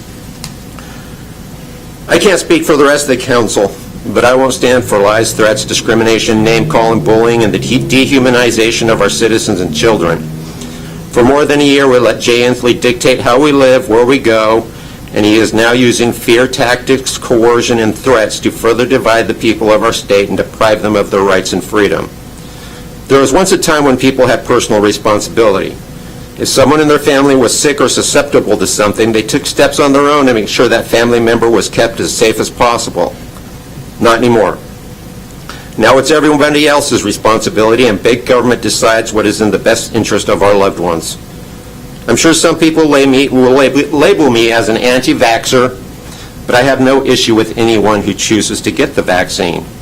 It has been shown to be effective in lowering the severity of COVID symptoms, and if you make the choice to get it, good for you. I'm glad you're able to make that personal choice. But choice is the main word. You chose to get the vaccine, and just as many people are choosing not to get it. We used to respect a person's right to choose what they injected into their bodies. Apparently our governor and a lot of other people no longer believe that what goes into your body is your choice. Over the last year and a half, we had an entire country of unvaccinated people, and the world didn't come to an end. People weren't dying in the streets or overwhelming our healthcare system. Doctors, nurses, firefighters, police officers, and teachers weren't being told that they could be responsible for people dying. In fact, they were hailed as heroes, essential workers, lifesavers. And now within a 2-month period, those same heroes and lifesavers are suddenly selfish, despicable, disease-carrying, second-class citizens who deserve to be fired and lose everything they've studied and worked for because they made an individual choice for themselves and the government says they deserve it. The madness has got to stop. Obviously, I'm voting in favor for this resolution, and I hope that not only will my fellow council members do the same, which sounds like they will, but other city councils and government entities will also make a stand against the unconstitutional and potentially criminal edicts and mandates that have been flowing out of Olympia on a nonstop basis for the last year and a half. And that's all I've got to say about that.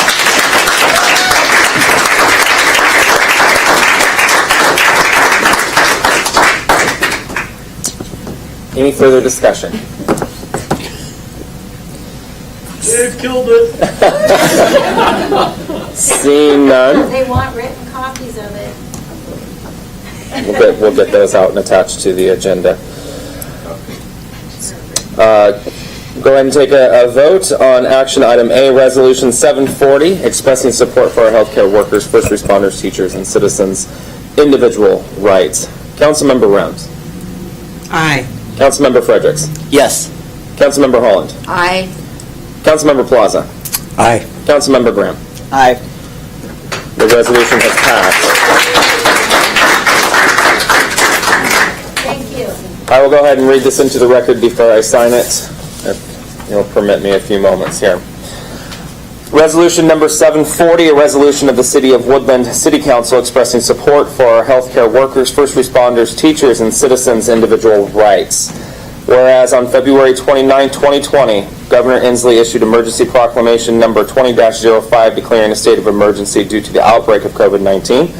And whereas the results of those restrictions and prohibitions have left over 1 million Washington residents unemployed, put over 1.4 million healthcare workers out of jobs, with 135,000 of those being hospital employees, and result in a loss in over $200 billion in revenue in the U.S. healthcare system. And whereas the Washington State Department of Health has stated that the COVID-19 vaccines do not prevent a person from being infected with COVID-19, nor do they prevent an infected vaccinated person from spreading the virus to another person.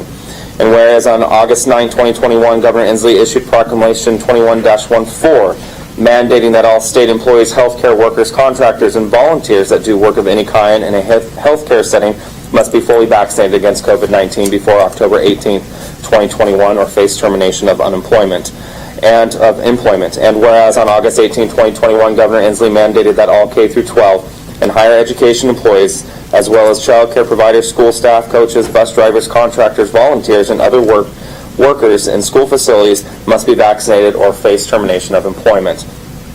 And whereas due to the requirements of this mandate, fire departments and other emergency medical technician utilizing entities will be forced to terminate the employment of certified EMTs and qualified volunteers, which will place the communities they serve in danger.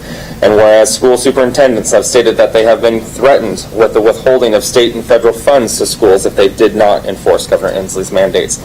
And whereas Governor Inslee justified his mandates by stating that on July 6, 2021, the Office of Legal Counsel of the United States Department of Justice issued a legal opinion stating that federal and state governments were not prohibited by federal law from imposing vaccination mandates, even when the only vaccines available are those authorized under U.S. Food and Drug Administration emergency use authorizations. And whereas Proclamation 2114 stated the specific prohibitions in this proclamation are severable and do not apply to the extent that compliance with the prohibition would violate any U.S. or Washington constitutional provision, federal statutes or regulations, any conditions that apply to the state's receipt of federal funding, state statutes, or applicable orders from any court of competent jurisdiction. And whereas the Department of Justice also claimed that the option to refuse administration of a drug approved under the EUA did not preclude potentially harsh secondary consequences such as exclusion from employment. And whereas the U.S. Supreme Court has ruled that even if either the federal or state government is acting within its authority to respond to COVID-19, a state of emergency does not give it free rein to violate constitutional rights. And whereas Article 1, Section 3 of the Washington State Constitution states, Section 3, personal rights, no person shall be deprived of life, liberty, or property without due process of law. And whereas Article 1, Section 2 of the Washington State Constitution states, Section 2, supreme law of the land, the Constitution of the United States is the supreme law of the land. And whereas Section 1 of the 14th Amendment of the United States Constitution states, no state shall make or enforce any law which shall abridge the privileges or immunities of citizens of the United States, nor shall any state deprive any person of life, liberty, or property without due process of law, nor deny any person within its jurisdiction the equal protection of the laws. And whereas RCW 9A36070 defines coercion as a person is guilty of coercion if by use of threat he or she compels or induces a person engage in conduct which the latter has a legal right to abstain from, or to abstain from conduct which he or she has legal right to engage in. And whereas RCW 98-04.110 states threat means to communicate directly or indirectly the intent to take wrongful action as an official against anyone or anything, or wrongful withhold official action or cause such action or withholding, or to do any other act which is intended to harm substantially the person threatened or another with respect to his or her health, safety, business, financial condition, or personal relationships. And whereas Governor Inslee has issued coercion and made potentially unconstitutional edicts while threatening employers and private citizens with criminal penalties and or loss of employment and financial health if they do not follow his mandates. And whereas the authority given to the Washington governor under RCW 43.06220 does not provide him or her with the authority to terminate or threaten another person exercising their rights with termination from their position of employment, or to order private entities or other employees to terminate the employment of citizens exercising their lawful rights. And whereas the governor or any other administrators do not have legal authority to coerce, bully, or threaten to withhold funding to healthcare facilities, schools, or private businesses in order to force them to follow unconstitutional and potentially criminal mandates and or take unlawful actions against their employees whom are practicing their rights as American citizens and as detailed in the Washington and United States Constitution. Therefore, be it resolved that the City Council of the City of Woodland, Washington, we hereby issue this resolution expressing our obligation to uphold the Constitution of the United States and the Constitution of the State of Washington, and to stand in solidarity with the people of the City of Woodland and anyone else in the state who is being coerced and threatened by an overreaching government. We also express our support for Woodland and Washington residents who make the personal choice not to follow the state's potentially unconstitutional and potentially illegal mandates, and who choose to maintain bodily autonomy and decide for themselves what does or does not get injected into their or their children's bodies, and encourage those individuals to seek legal representation to stop this horrendous civil rights violation. We also pledge not to require any vaccination at the risk of losing employment to the employees of the City of Woodland, and encourage other employers in our community and across the state to do the same.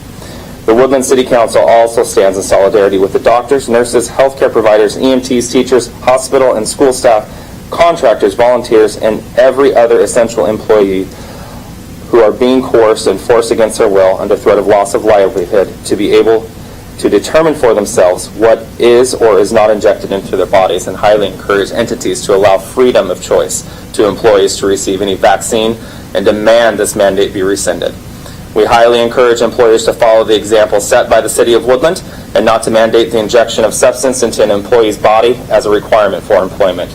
We also strongly suggest the Governor rescind Proclamation 20-05 and demand a special legislative session to discuss the appropriateness of the Governor's emergency powers and COVID-19 related restrictions. We encourage all citizens of Woodland and the state of Washington to contact their legislative representatives and demand the same. We also demand the Governor stop overreaching into the personal protected spaces of businesses and property owners until the conclusion of that special session adopted by City Council and signed by the Mayor this 26th day of August 2021. Come to the point for adjournment of our meeting. So moved. Who said that? By Councilmember Round, second by Councilmember Frederick. So all in favor say aye. Aye. Anyone opposed? The time is 8:35. Thank you, everybody.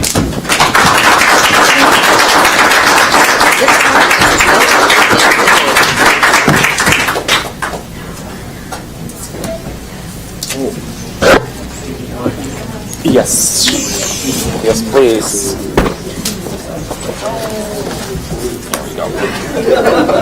I don't know how to stop this. Oh.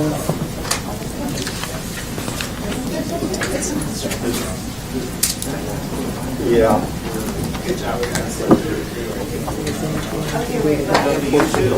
Appreciate that, thank you. I'll call it. Thanks, sir. I don't know if that was the right password for that. Mayor Finn? Yes. Can you clarify, so everyone in K through 12 education and volunteers and government employees, but not elected officials? Correct. So that means... They don't fall underneath the executive branch of the governor's office. Okay, thank you. You bet. No, not really. Supreme Court has issued a mandate to their employees, though. Oh, I did So not it's know coming. that. I don't know that the electeds will, though. Oh, right, okay. Yes, yes, yes. Thanks. I just want to say thanks for the work you did. Oh, you bet. This sounds a lot better than what I don't know how to turn this off. Can you do this again Monday? No. This Monday? No, I think it's next Monday. May I ask, how will this affect the schools? Do they don't have to follow any of this stuff? No, they do. They do. They do. Yeah, so basically, they're still under the mandate, and they will be punished if they don't do what they're told.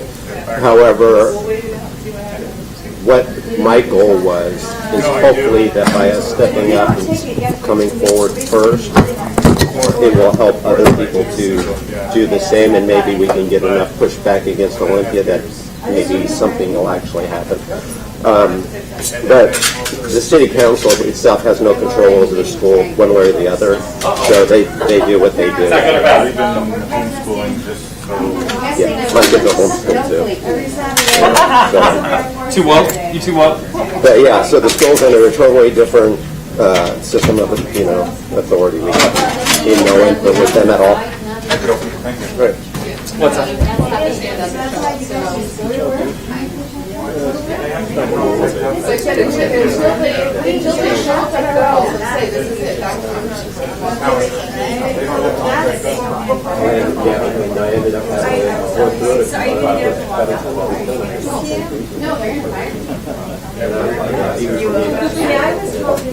Well, you know what?